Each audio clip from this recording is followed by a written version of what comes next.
جب میرا کے پی کے کا وہ پٹھان یا ہزارے وال پگڑی پہن کے دستار پہن کے داڑھی رکھ کے پانچے ٹخنے سے اوپر کر کے ویسٹ کوٹ پہن کے جب کسی چوک چوراہے سے گزرے گا تو اس کو بھی وہی پروٹوکول دیا جائے گا جتنا ایک پینٹ کوٹ اور ٹائی پہننے والے کو دیا جاتا ہے، تو میں سمجھوں گا پاکستان خود مختار ہو چکا ہے۔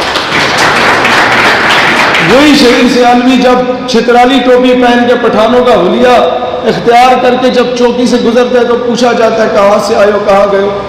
لیکن وہی شہید سیالوی جب پینٹ کوٹ پہن کے اینکے لگا کے جاتا ہے تو خامخواہ میں سلوٹ بھی مار دیتے ہیں کہ صاحب جا رہے ہیں۔ تو اقبال یہی تو روتے تھے،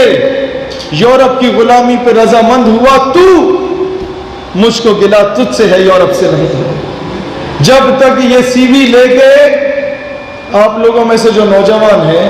بھائی جان مجھے بتاؤ نا، جب تک سی وی لے کے ایم این اے کے پاس نہیں جاتے یا کسی دفتر میں نہیں جاتے کہ جناب میں آپ کا نوکر بننا چاہتا ہوں، میں آپ کے بوٹ پالش کرنا چاہتا ہوں، میں آپ کی نوکری کروں گا، میں آپ کی خدمت کروں گا، میں آپ کی چاپلوسی کروں گا اور میں بہت اچھی چاپلوسی کر سکتا ہوں باقیوں کی نسبت، تب تک کیا وہ آپ کو نوکری پہ رکھے گا؟ نہیں رکھے گا نا۔ تو جب تک خود جا کے بیٹیوں کی دلالی نہیں کرو گے تب تک امریکہ بھی تمہیں اپنا غلام نہیں بنائے گا۔ یورپ کی غلامی پہ رضامند ہوا تو، مجھ کو گلا تجھ سے ہے یورپ سے نہیں ہے۔ اگر وقت پہ نقیب اللہ محسود کے قاتلوں کو کیفر کردار تک پہنچا دیا جاتا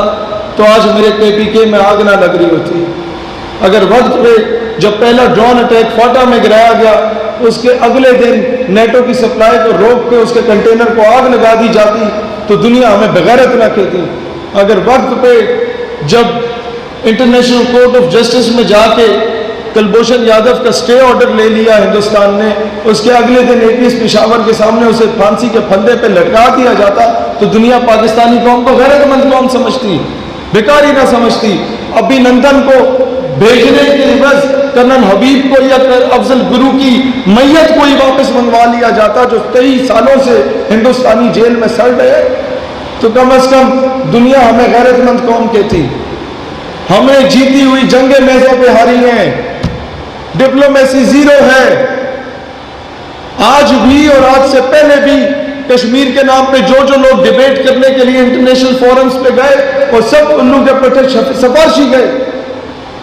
وہ سفارشی ٹولا گیا، یہ منسٹرز کے بھانجے بھتیجے گئے۔ اور ہوا کیا